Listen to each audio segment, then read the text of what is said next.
Good morning. I'm very pleased to welcome Ryan Windsor, worship Ryan Windsor. He's our mayor. He's also a great friend of ours. He really was helpful on the new renovation. He helped move that through very nicely, and he also moved very, very quickly on the historic designation. So we're very, very pleased to welcome His Worship, Ryan Windsor, our mayor, who's also a great ally and supporter. Ryan?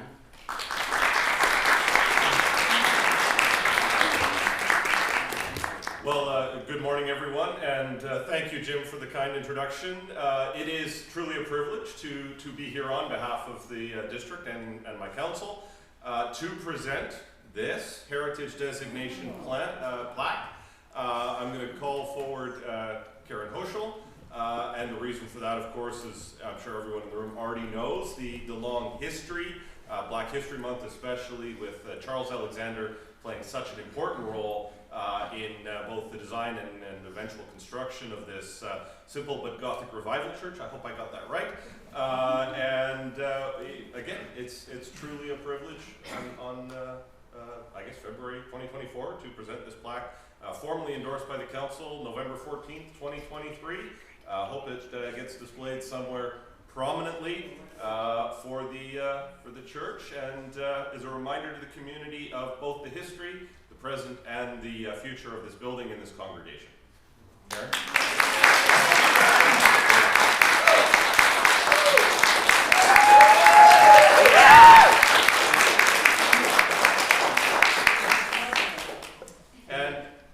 I must excuse myself. I now need to travel over to Vancouver on an 11:30 flight, which I will be racing to, but safely of course, make to visit a family member. As I said, just something came up and I don't want to bring the mood down.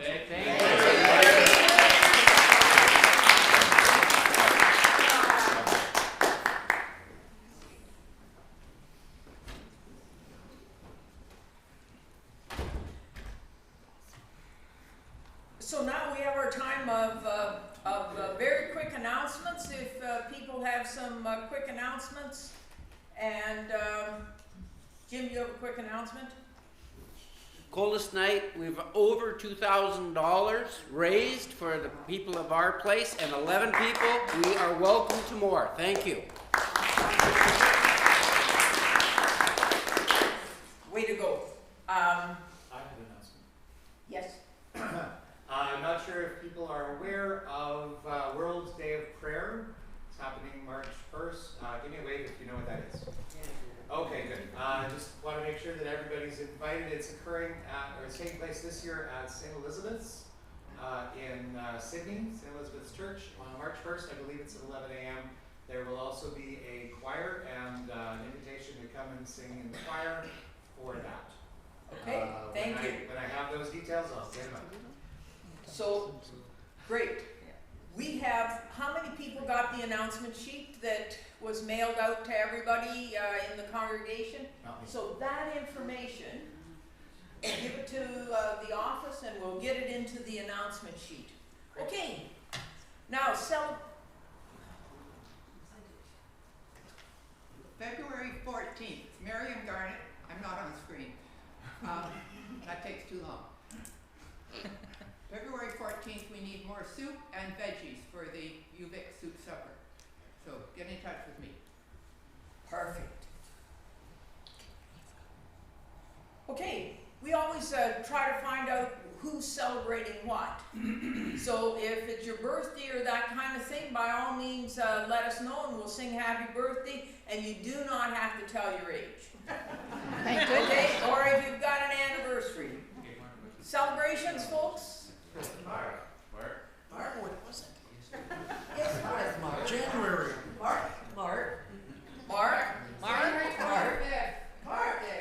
February 12th. January 12th. Yeah, 61.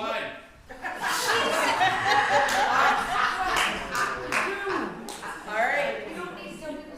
So there's no rules with the Alexander. Oh, yes, there is. I got it. Okay. So that all the celebrations? So, yes? Wait. Dorothy's birthday. Dorothy, yes, Dorothy Sly. Oh, I've got 30 years on him. 90.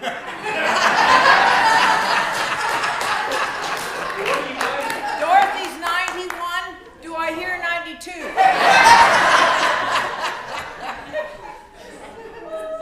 Okay. What are the words? Because these will trip us up if we're new. Happy birthday. I'm Just new, happy I don't know. birthday. Happy birthday to you. Okay, happy birthday. Okay. We'll sing loud. Happy birthday to you. Happy birthday to you. Happy birthday, God bless you. Happy birthday to you. And many more.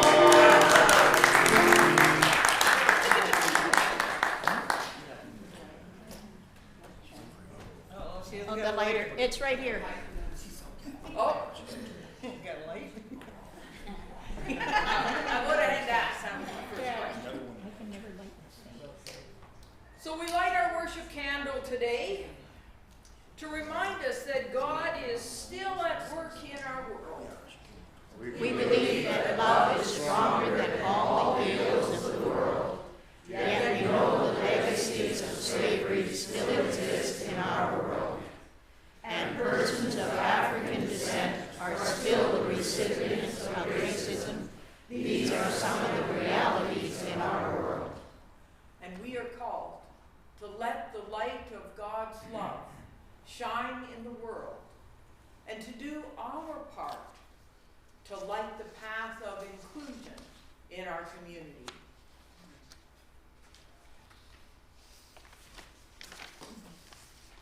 We've got a hymn down by the riverside.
Please join in the responsive call to worship. Come into the place where God listens, where God waits.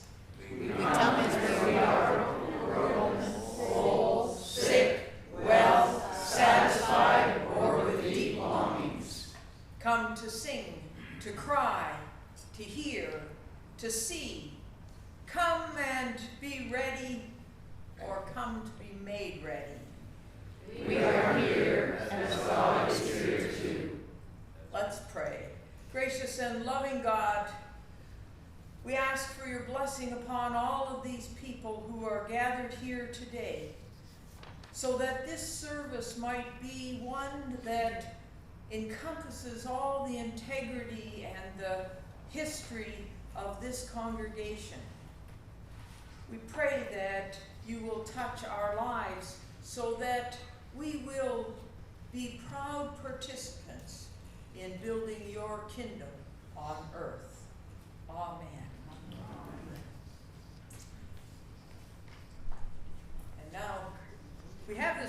practice of just having a moment of quiet so that we can breathe, and some of us put our feet on the floor and just be as you wish for a couple of minutes of silence.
As soon as he starts. He's waiting.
morning, everyone. And welcome. It's okay, it's missing here. Our scripture readings for this morning are from Mark 9, 2-8, and from the New Revised Standard Version. 6 days later, Jesus took with him Peter and James and John and led them up a high mountain apart by themselves. And he was transfigured before them, and his clothes became dazzling bright, such as no one on earth could brighten them. And there appeared to them Elijah with Moses, who were talking with Jesus. Then Peter said to Jesus, "Rabbi, it is good for us to be here. Let us set up 3 tents, one for you, one for Moses, and one for Elijah." He did not know what to say, for they were terrified. Then a cloud overshadowed them, and from the cloud came a loud voice. "This is my son, the beloved. Listen to him." Suddenly, when they looked around, they saw no one with them, but only Jesus. Now, from the world around us, the word readings are: February is Black History Month, a time for Canadians to honor and to acknowledge the many everyday contributions of Black communities from across the country. In 2021, 1.5 million people in Canada reported being Black. Overall, the Black population reported more than 300 different ethnic or cultural origins in the Canadian census. Of this population, 40.9% reported Canada as their main country of birth, and many have had ancestors in the country for several generations. Black people in Canada have diverse backgrounds and experiences, although some can trace their roots in the country back many decades. Others have immigrated in recent years. This ancestral diversity reflects various waves of immigration to Canada. Nearly 1/3 of the Black population was born in Africa, including Nigeria, Ethiopia, and the Dominican Republic of the Congo, while 21% were born in the Caribbean and Bermuda, mostly in Jamaica and Haiti. Among Black immigrants, 24% were admitted into Canada from 2016 to 2021, and 18% arrived from 2011 to 2015. The remaining share came to Canada before the 2000s. With immigration as the main driver, Canada's Black population has been growing since 2001. According to the most recent population projections, by 2041, the Black population could exceed 3 million. Black Canadians and their communities have long been a part of shaping Canada's heritage and identity. Black History Month is a time to learn more about these stories and many important contributions that Black Canadians and their communities have made to the history and continued growth of this country.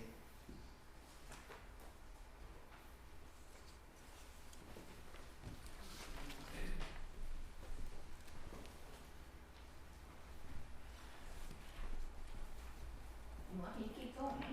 Yeah, we just, I say anytime the new preacher is shorter than I am, just keep going. Okay. I usually start off with the Black pioneers, but today I'm actually going to start off with telling you about the church, and then we'll go into the Black pioneers. Is that all right? Mm-hmm. Okay. Our story begins in 1862 when the first church, named the South Saanich Methodist Church, was originally built on another site. Black pioneer Charles Alexander and his neighbors built it. Apparently it was built on land near Old East Saanich Road, close to Jesse McMillan's farm, later the Patterson farm, although its exact location has never been properly established. One possible reason for this is that the title to the original church property may never have been legally registered. Later, that church building was no longer needed and was leased to a farmer for a home. After a few years, the church burned down, but the pews and the Gothic windows that had been stored in someone's barn survived. The new church was built similar in design to the old one, since Charles Alexander had designed the old one and was asked to design the new one. it has been suggested that the Gothic windows and the pews from the original church were installed in the new building. The construction have been decidedly non-ergonomic. Those pews were the most uncomfortable pews in existence. Thank goodness we got rid of them. Charles Alexander had mentioned that they were not built for comfort, but built so one would sit up straight to hear the word of the Lord. In the meantime, people were meeting in the home of a local farmer, Samuel Breather. Later, the people of the area decided that they really needed a new church, so as stated before, Charles was enlisted to build a new one.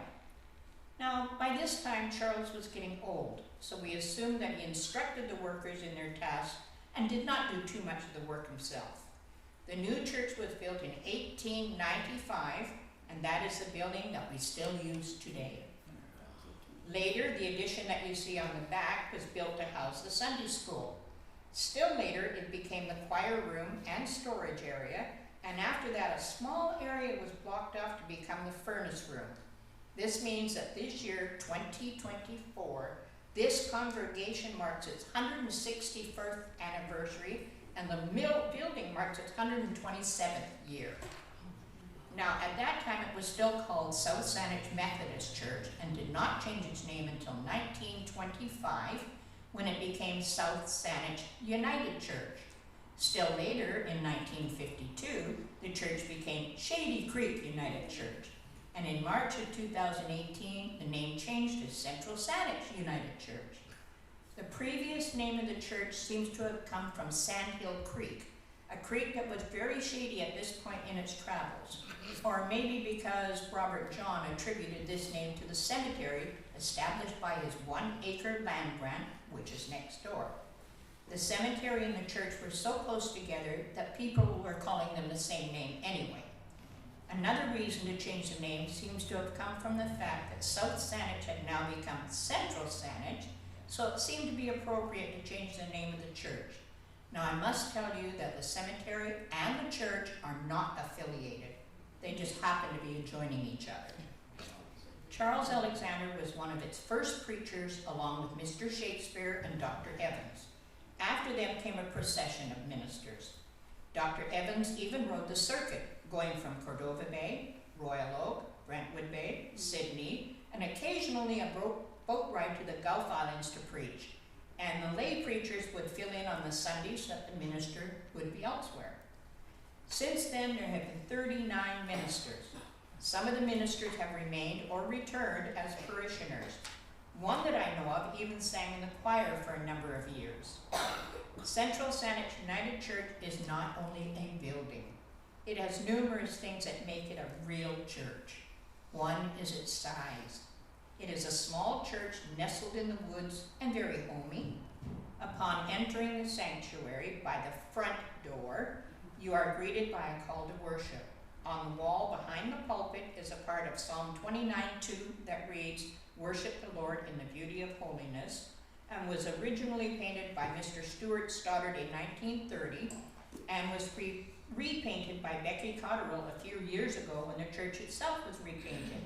In March of 2018, the lettering was again repainted after the church itself was painted. This time, Mr. Eden Thomas, a professional painter, did the job. Before you enter the sanctuary by the front door, there is a wonderful wood carving on the wall above the door that was also done by Mr. Stoddard. At this point, another point is our choir. Our previous director was Ben Griffin, who held the job for almost 30 years. After that, we had Amy Nold, who was very dedicated to the job. The choir is one of the best on the peninsula. Well, of course, I'm prejudiced, but I've heard this from other people as well, so I believe it. And even though we're only 5, we're mighty. Central Saanich has a small congregation and an even smaller choir, but what the choir lacks in numbers, it makes up for in volume. They sing every Sunday except in July and August. Although there was a choir of sorts early in Shady Creek's history, the official choir was started by a few ladies in 1961. They only sang once a month, and the junior choir did the other Sundays. It has only been since 1933 that the choir was supplemented and complemented by the addition of men. Well, right now we have one. That was the choir that we heard until recently. Over the years, lots of renovations have taken place. Ceiling tiles were installed with insulation. The choir loft was made and a wooden partition was built for the choir loft, which has since been demolished. A new floor and new beams with concrete piers were placed underneath, as well as new lighting, and somewhere along the line, wow, a furnace was installed. Before the furnace, the church was heated by a pot-belly stove in the corner. One steward was commissioned to do the offering while the other stoked the fire. When it was extremely cold or there was a shortage of wood, the parishioners were asked to come to church bearing an armload of wood for the stove. Sometimes when it was really cold, they would abandon the pews and all congregate around the stove. Those very uncomfortable pews had cushions made for them thanks to the United Church women.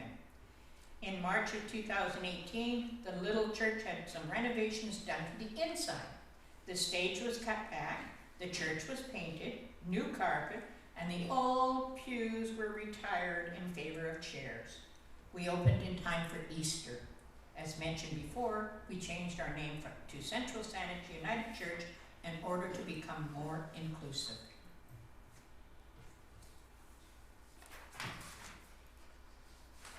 So that's the story of the church.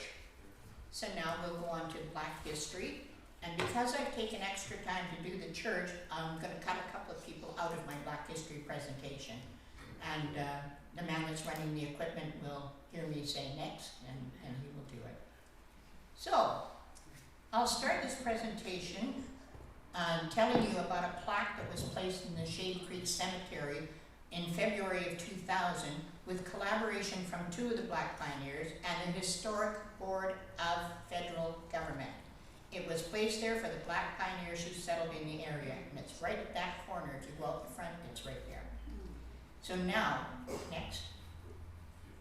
In 1858, Governor James Douglas extended an invitation to several hundred Negro or Black people living in California to come up to British Columbia and make this their home. BC was just getting established and desperately needed more settlers, and the Blacks in California were getting fearful that California, which was admitted to the United States 9 years earlier with a constitution outlawing slavery, was now in danger of becoming a slave state if the South seceded from the Union. In November 1858, James Douglas signed a proclamation proclaiming this the colony of British Columbia. James Douglas was a man of mixed blood. He was the son of a Scottish merchant and a free woman of color. He was referred to as a Scottish West Indian. Next.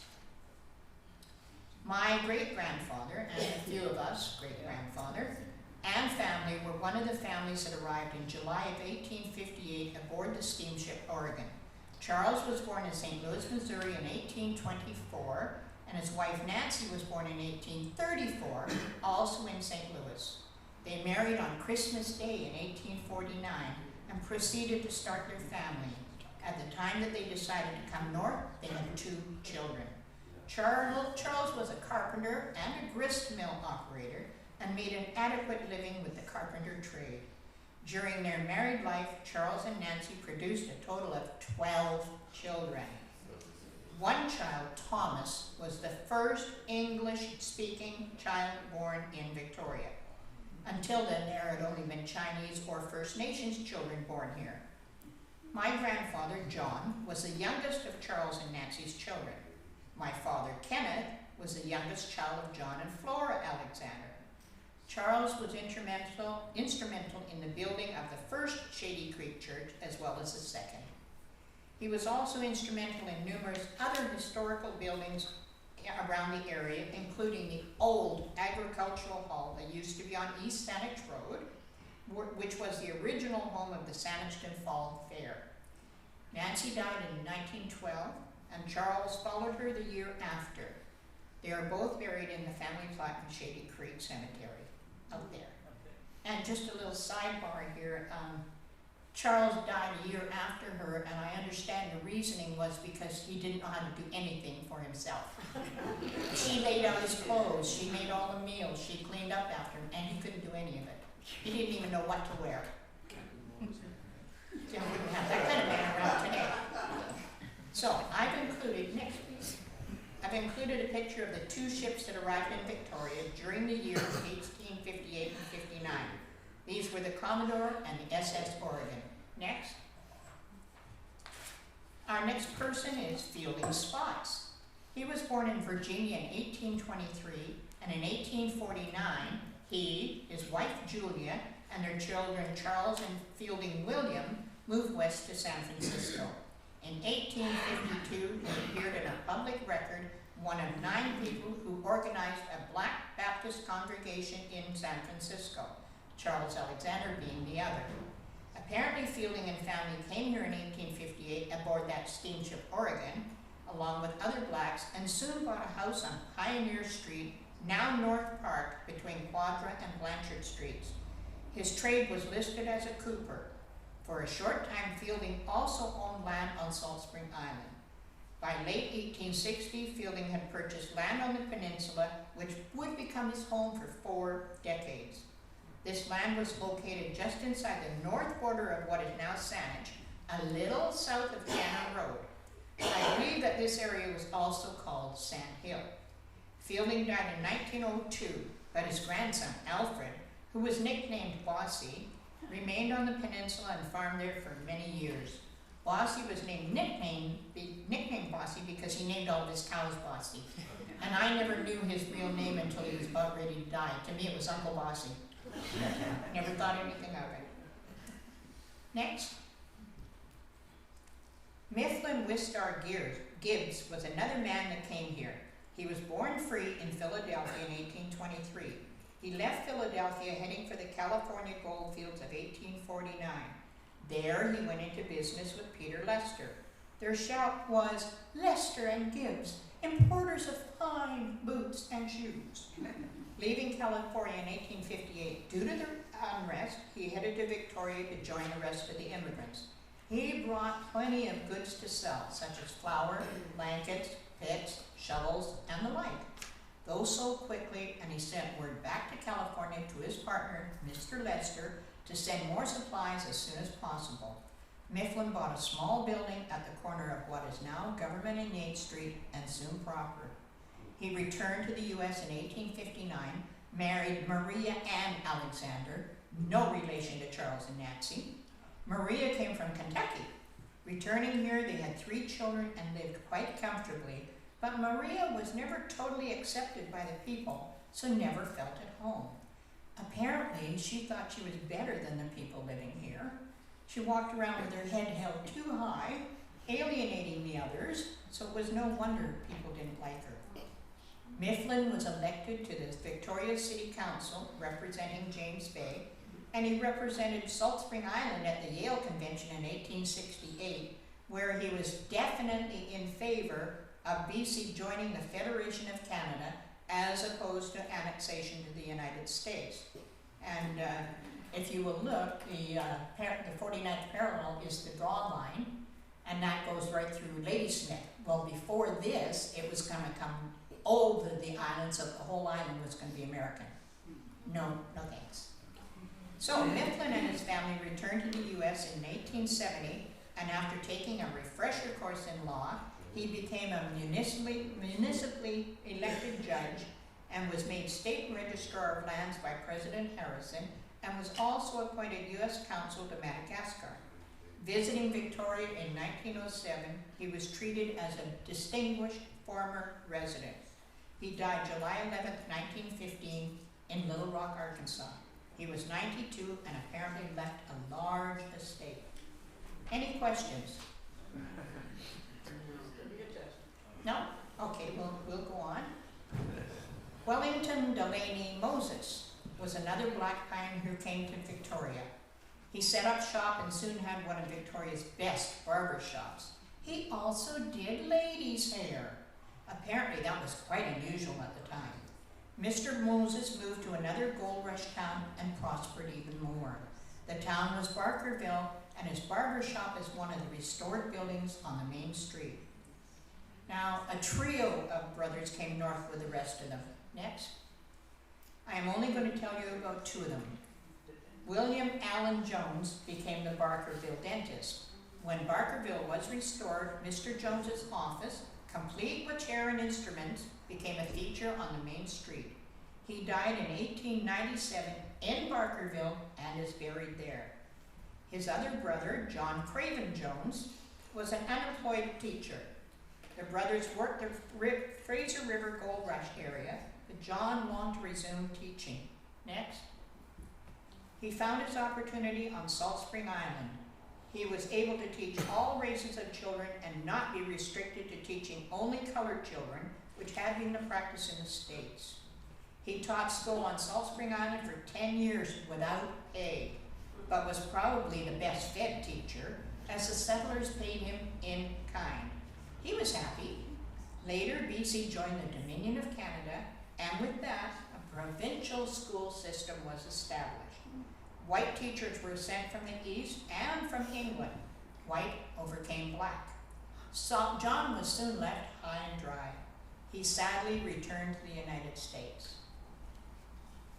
Now the next people are the Stark and Estes families. They came north with the rest of the immigrants, but they settled on Salt Spring Island. Howard Estes was a slave until he was 40 years of age.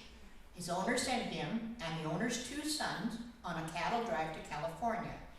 Howard made a deal stating that after the cattle were sold, he could stay and work in the gold fields until he had $1,000 to send back to his master, who would then send Howard his freedom papers. Remember, in those days, $1,000 was a fortune.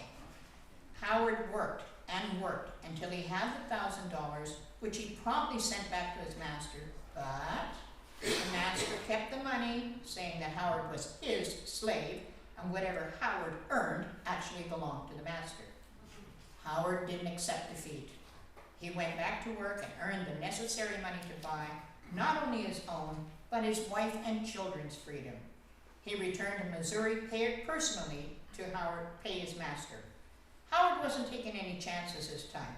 Shortly thereafter, he and his family journeyed to California like the rest. Howard's daughter Sylvia met and married Lewis Stark, who had also worked his way west to California. He and Sylvia had children, two children, Emily and Willis. Next. They joined the rest of the blacks who were emigrating to Vancouver Island in 1858. The Starks settled on Salt Spring Island, and the Estes stayed and farmed on the peninsula. Howard owned land near Island View Beach. Sylvia and Lewis Stark had 7 children, and soon moved to Stark's Crossing. Now, apparently, if you follow the rail line today, you will still see a battered sign saying Stark's Crossing. They farmed there for a number of years. Sylvia left Lewis. Apparently, he wasn't a very good husband, mean and violent. She returned to Salt Spring to live on the homestead that her son Willis had kept up and lived on. Willis was an excellent mountain lion hunter. Next. Mountain lions, or cougars, were very prevalent in the area in those days. Sylvia died on Salt Spring at the ripe old age of 105 and is buried next to her father. Next. John Sullivan Dees was a leading fish canner on the Fraser River in the 1870s. His company was called the Dees Island Cannery. After 7 years of canning fish, a successful John decided to pack it in and retire to Portland, Oregon with his wife and children. Mr. Dees died at the age of 42, probably of metal poisoning due to the making and shaping of the cans. Dees Island and Dees Slough, near the George Massey Tunnel on the main lawn, are named after John Sullivan Dees. Next, please. Seraphim Joe Fortes. He was born in 1865 and arrived in Vancouver in 1885. He soon took up residence in a little shack on English Bay, south of Stanley Park. He was the proprietor of the beach. Joe taught hundreds of children how to swim in the 1890s and 1900s. Children adored Joe, and he saved many lives from drowning during those years. More than 100 have been recorded.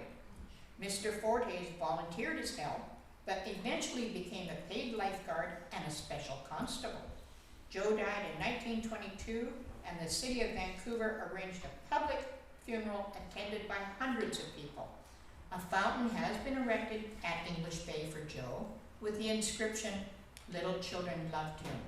There is also a Joe Fortes branch of the Vancouver City Library on Denman Street, not far from English Bay, a tribute that would have pleased him since it was put there for children.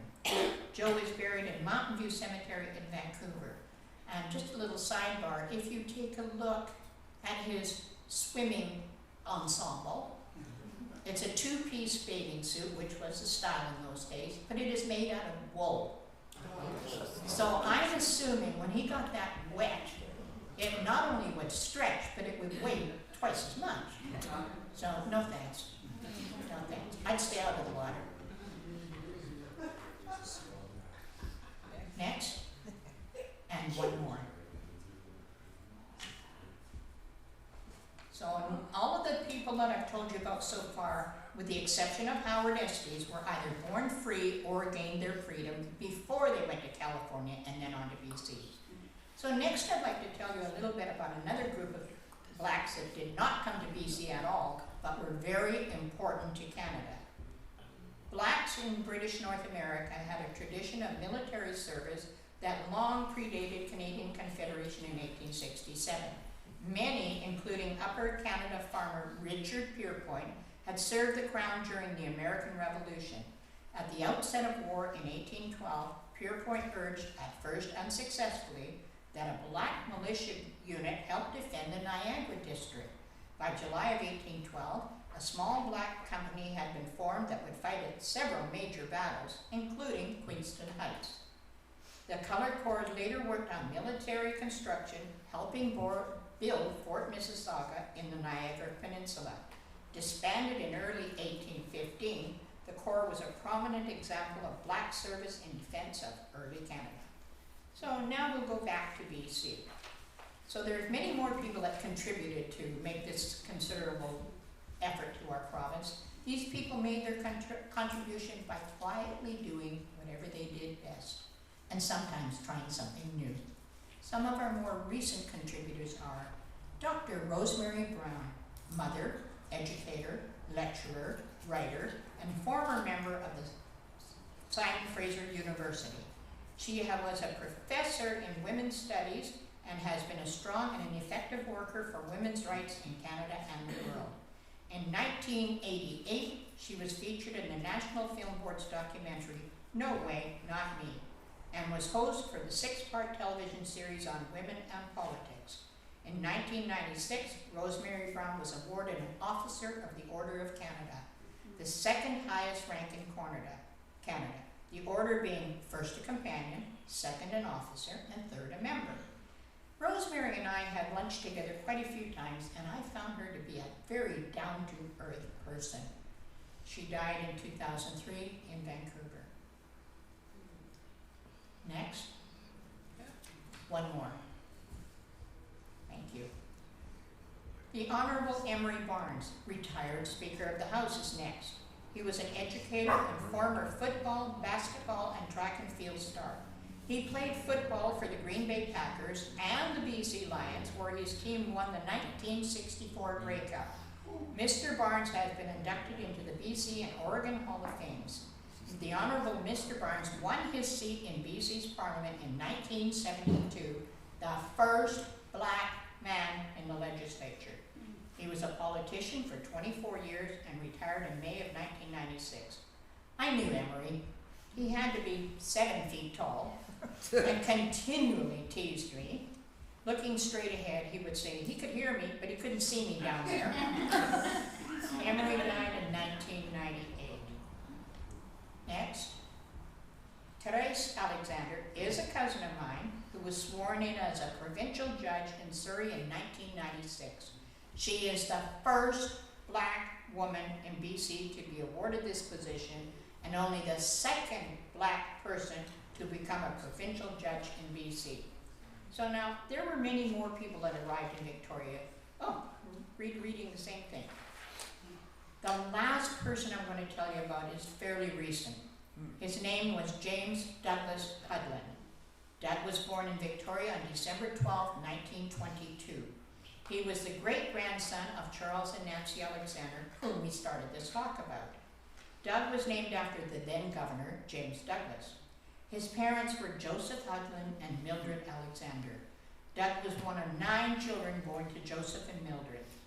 Doug thought that with 9 children in the family, a baseball team would be available to him, but with some of the children being girls who were not interested in playing baseball all the time, he was out of luck.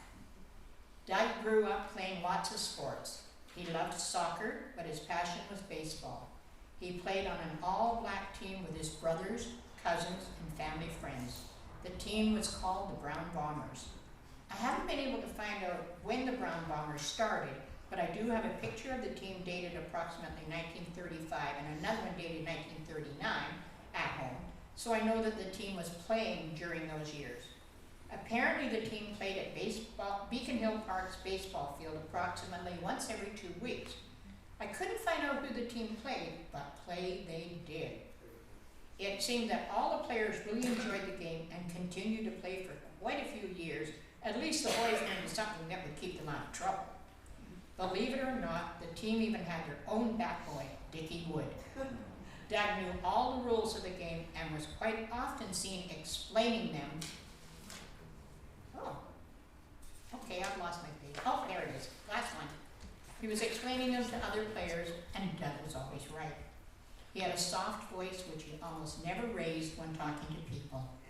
Doug was playing soccer when he received an injury. That put him out of soccer as well as baseball.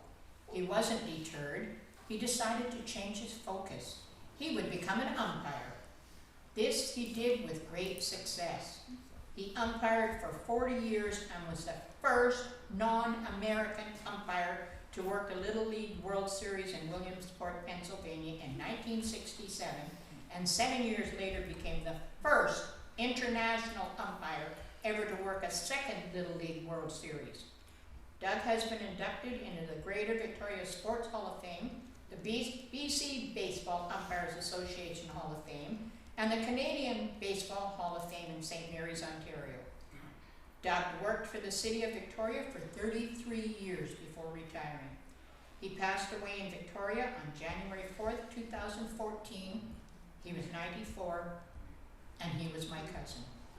Now, I've just given you the highlights of some of the Black people's contribution to this province. Thank you very much.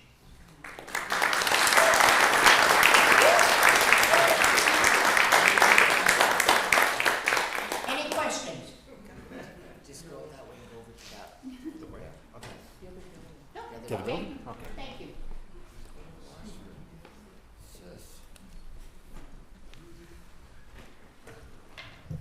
So, I don't know if we all realize it, but we are probably the luckiest congregation in the United Church of Canada today to hear that presentation. Beautiful. Thank you, Karen. Welcome.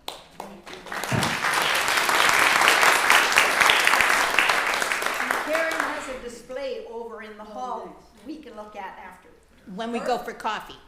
Okay, coffee and Goodies. display. Good. We've got some singers, Yes. special music today. Oh, just before you start.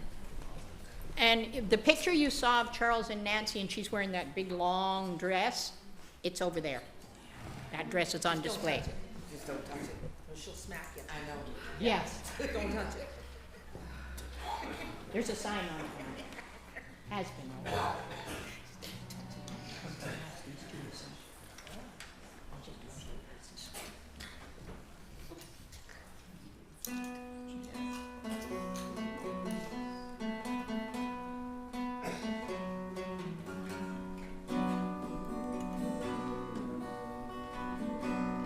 Way over in Beulah land, I said, way over in Beulah land, we're gonna have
most welcome.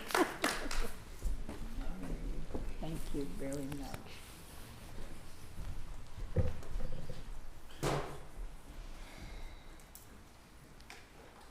So this service just keeps getting better and better, doesn't it? Folks, the offering is there on the stand so that people can give as they come in. And we have to tell you that we don't mind if you give on the way out too. But the offering that you make goes to help this little church continue to be the place of inclusion, the place of hope for people who need that hope today, a place where people can give their gifts and are respected as being gifted people. This is a place, and we want to be a community where people can find the courage and the community to help them overcome whatever oppression and adversity is in their lives. That's what we're about, and we thank you for your support. We've got the song dedication is grateful.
Say together our prayer.